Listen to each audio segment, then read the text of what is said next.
Lord. प्रभु की स्तुति हो। प्रभु आप सबको बहुत बहुत आशीष दे।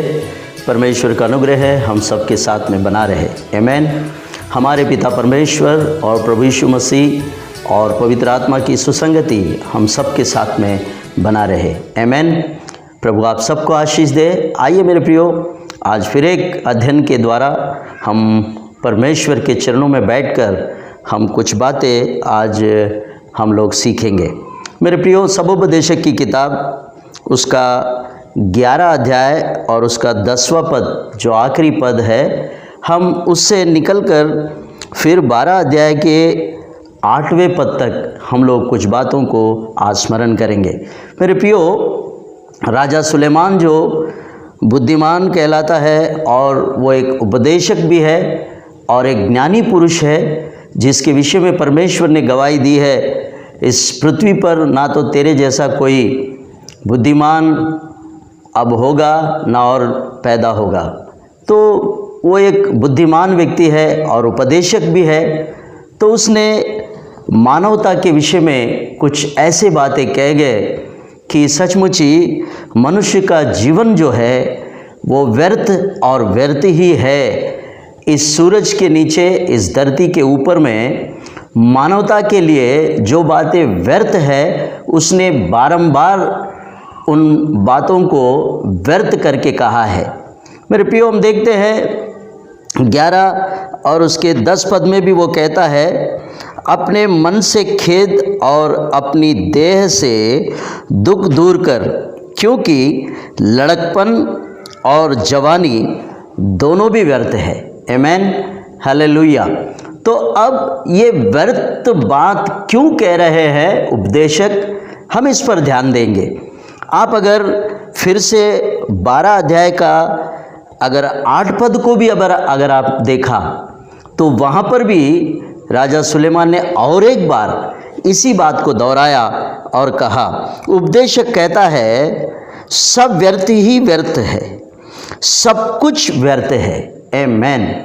तो मेरे प्रियो, अब ये बुद्धिमान और ज्ञानवान व्यक्ति अब वो इस धरती के ऊपर में सूरज के नीचे जो कुछ उन्होंने समझदारी से समझ लिया और उस पर मनन किया, और फिर उसके बाद वो उपदेशक अपनी किताब में ये लिखता है कि मनुष्य जाति के लिए क्या भला है और क्या बुरा है। ये दो बातें उन्होंने हमको आज यहाँ से सिखा दिया है। तो हम देखेंगे कि मानवता व्यर्थ क्यों है, मानव जीवन व्यर्थ क्यों है, इस पर हम लोग थोड़ा सा अपना ध्यान लगाएंगे। आमीन, हालेलुया। तो आइए मेरे प्रियो, हम देखते हैं अब 12 अध्याय का पहला पद से हम लोग आगे बढ़ेंगे 7वें पद तक। तो मानवता व्यर्थ क्यों है, मनुष्य का ज़िंदगी क्यों उसको व्यर्थ नज़र आई, इस बात पर हम अगर गौर करेंगे और यहाँ से हम पढ़कर आगे बढ़ेंगे तो हमें पता चलेगा कि सचमुच ही मानवता, मनुष्य का जो जीवन है वो व्यर्थ क्यों नज़र आया उनको। अब वो बातें हम लोग यहाँ पर देखेंगे। यहाँ लिखा है, अपनी जवानी के दिनों में अपने सृजनहार को स्मरण रख, इससे पहले कि विपत्ति के दिन और वे वर्ष आए जिनमें तू कहे कि मेरा मन इनमें नहीं लगता। आमीन, हालेलुया। मेरे प्रियो, आप सुन रहे 12 पद का पहला पद कहता है कि तू अपने सृजनहार को स्मरण रख, क्योंकि इससे पहले कि तेरे जीवन में कुछ विपत्ति के दिन आने वाले हैं, कुछ ऐसे दिन जिन दिनों में तू अपने आप से कहकर रोता है कि अब मेरा जी इनमें नहीं लगता, अब मेरा मन इनमें प्रसन्न नहीं है। आमीन, हालेलुया। वो कौन से दिन है, जिन दिनों के विषय में ज्ञानी सुलेमान मानवता के विषय में कुछ बातें कह रहा है। मेरे प्रियो, इसलिए उसने ऊपर कहा, अपने मन से खेद और अपनी देह से दुख दूर कर, क्योंकि लड़कपन और जवानी दोनों भी व्यर्थ है। आमीन, हालेलुया।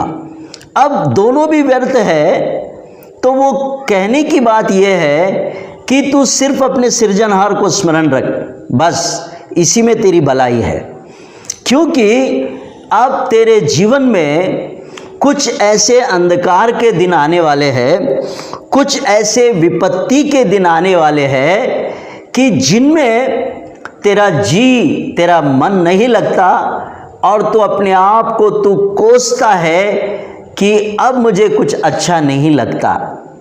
तो मेरे प्रियो, वे दिन कौन से हैं और वो कैसे दिन हैं जिनके विषय में राजा सुलेमान ने मानवता को अपनी जो जी में जब वो कुड़कुड़ाए और अपने जी में वो अप्रसन्न हो जाए, ऐसे समय की बातें वो करके वो याद दिला रहा है कि इन बातों में तो अपने सृजनहार को ही स्मरण रख, क्योंकि उसके सिवा अब कोई अच्छी बात तेरे जीवन में नहीं है। क्योंकि अब वे दिन जो है विपत्ति के दिन कह के कह रहा है, अब इन दिनों में मेरा जी इनमें नहीं लगता। आमेन, हालेलुया। क्या है, मनुष्य को ऐसे दिनों में अब अपने आप से वो उकताया हुआ नजर आता है। हम लोग देखते हैं दूसरे पद से, फिर हम लोग पढ़ेंगे। इससे पहले कि सूर्य और प्रकाश और चंद्रमा और तारागण अंधियारा हो जाए और वर्षा होने के बाद बादल फिर गिर जाए। तीसरा पद, उस समय घर के पैरुए कांपेंगे और बलवंत झुक जाएंगे और पिसनहारियाँ तोड़ी रहने के कारण काम तोड़े देंगे और झरोकों में से देखने वालियाँ अंधी हो जाएगी और सड़क की ओर के किवाड़ बंद होंगे। आमेन, हालेलुया। मेरे प्रियो, अब हमें कुछ ऐसे बातों की हमें थोड़ा सा ध्यान करना होगा। यहाँ पर राजा सुलेमान अपने शरीर के अंदर में घर करके कह रहा है, ये घर है, ये घर थोड़े दिन के बाद में वो गिर जाएगा। जिस घर की वो चर्चा कर रहा है वो ये शरीर रूपी घर, जिसके विषय में वो कह रहा है कि उस समय पैरुए कांपेंगे।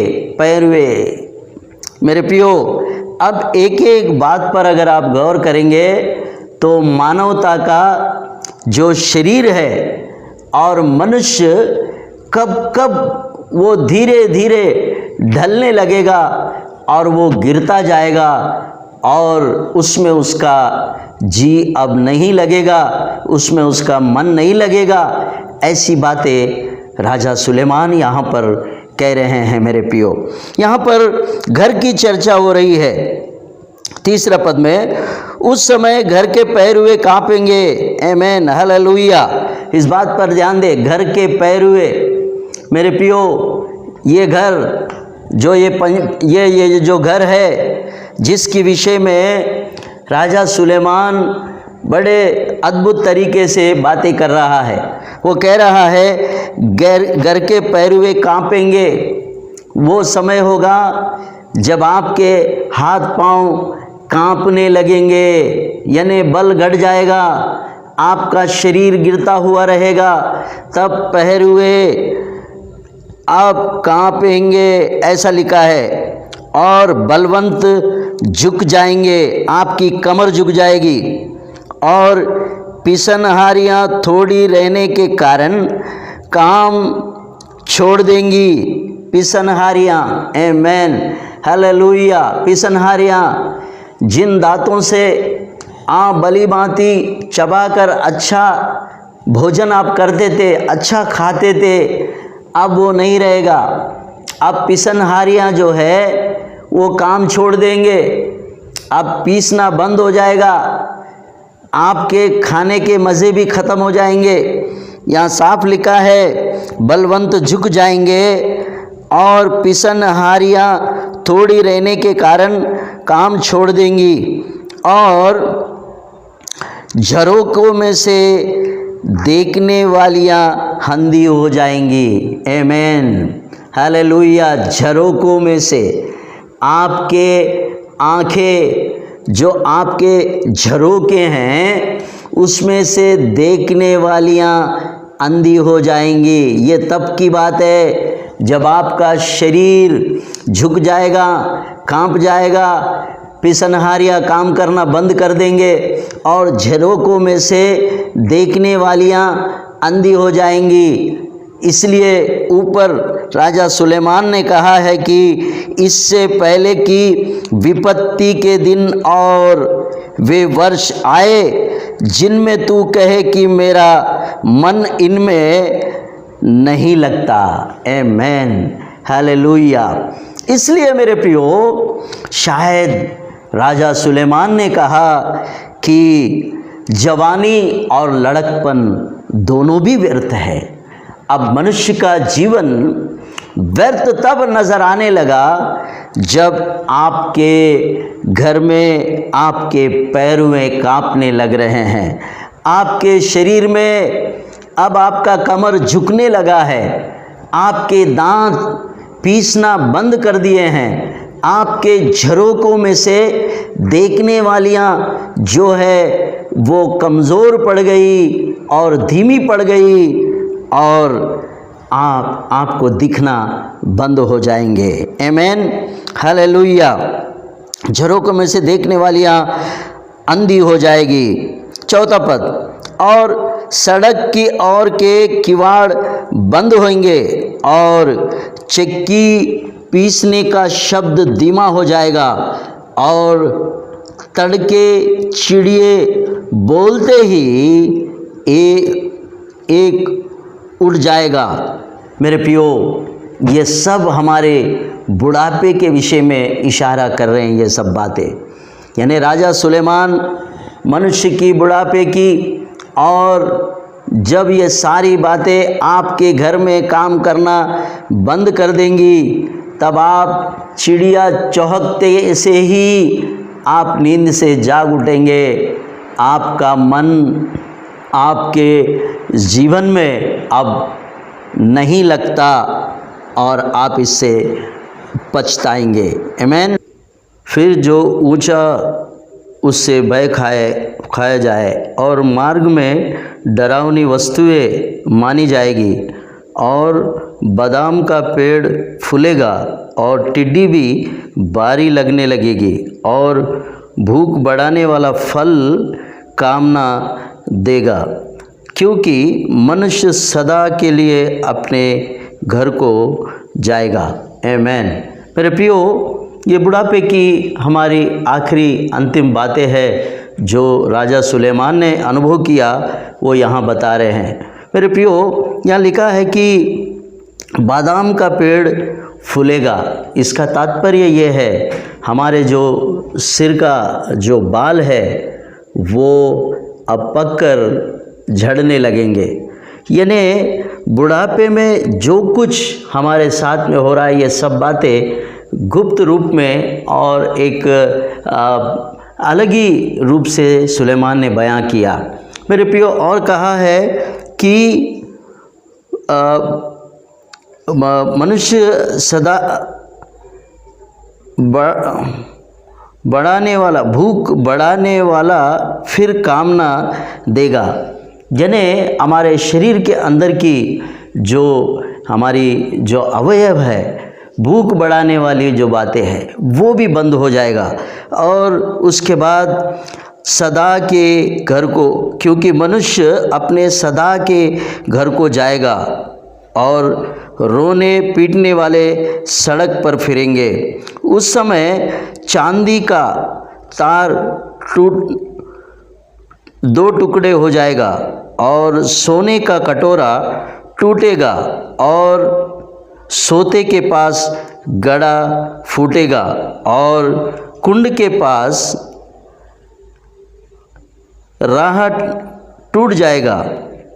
और 7वां पद, मिट्टी ज्यों की त्यों मिट्टी में मिल जाएगी और आत्मा परमेश्वर के पास जिसे उसने दिया लौट जाएगी।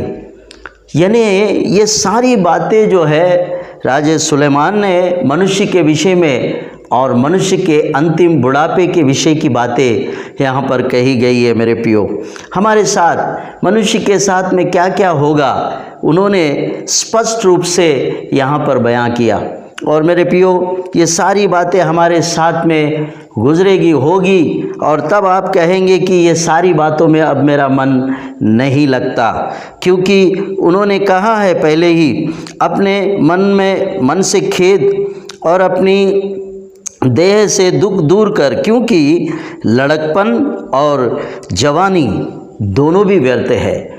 इसलिए उसने इस पाठ को आरंभ करने से पहले ही उन्होंने कहा, अपने जवानी के दिनों में अपने सृजनहार को स्मरण रख।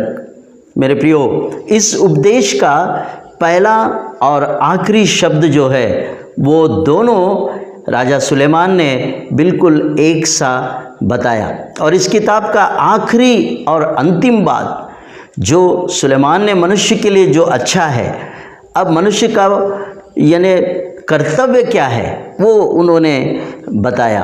अब हम लोग 8वां पद को देखते हैं तो यहाँ लिखा है, उपदेशक कहता है सब व्यर्थ और सब कुछ व्यर्थ है। अब 8वां पद में जब हम आते हैं तो ये पूरा जो उपदेश का निचोड़ है वो 8वां पद में दिया गया। और 8वां पद में वो इसीलिए कहता है कि व्यर्थ है, सब कुछ व्यर्थ है। अब ये व्यर्थ मतलब उसका सारांश जो है वो 12 अध्याय के पहले पद से लेकर 7वें और 8वें पद तक उन्होंने समझाया कि सचमुच ही मनुष्य जब अपना घर यानी ये देह रूपी घर में वो क्या क्या बातों का वो नुकसान उठाता है और फिर वो कहता है अब मुझे इन बातों में मेरा जी नहीं लगता, ऐसा वो कहने लगेगा, क्योंकि ये विपत्ति के दिन आने से पहले ही तू अपने सृजनहार का स्मरण कर। अब अंत में इस किताब में 13 पद में राजा सुलेमान ने मनुष्य का कर्तव्य जताया। आमीन, हालेलुया। अब मनुष्य का कर्तव्य क्या कहता है? 13 पद, सब कुछ सुना गया और अंत की बात यह है कि परमेश्वर का बेईमान और उसकी आज्ञाओं का पालन कर, क्योंकि मनुष्य का संपूर्ण कर्तव्य यही है। आमीन।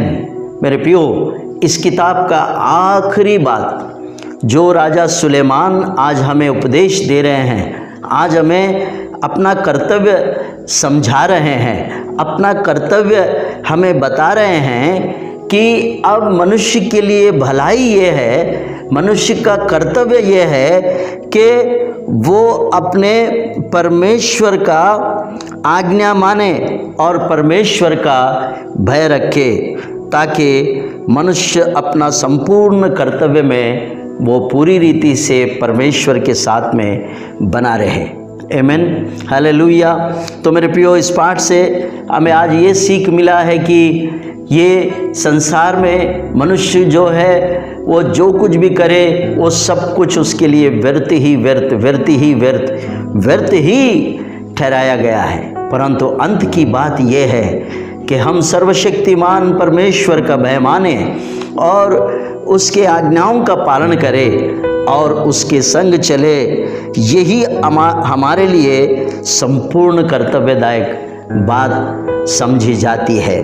तो राजा सुलेमान जो ज्ञानी व्यक्ति है इस संसार का, वो उसने सूरज के नीचे इस धरती के ऊपर में उसने जो कुछ अनुभव किया, जो कुछ उसने देखा और समझा, वही बात उन्होंने सबोपदेशक की 12 अध्याय में पूरी रीति से उस निचोड़ को उतार दिया। और आज इस बात से हमें भी एक अच्छा सीख और पाठ हमें मिला है मेरे प्रियो।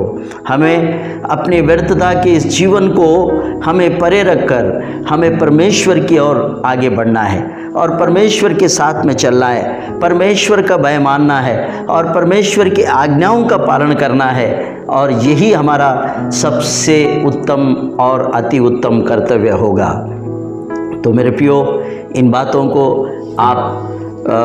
आप पुनर्विचार करें और उस पर मनन करें और उसको सोचे समझे और फिर आप अपने कर्तव्य की ओर आगे बढ़े। यही हमारी दुआ और प्रार्थना है। तो इन बातों के द्वारा प्रभु आप सबको आशीष दे। God bless you. आप सबको प्रभु आशीष दे। आमीन, आमीन, आमीन। Subscribe our channel and press the bell icon for regular updates.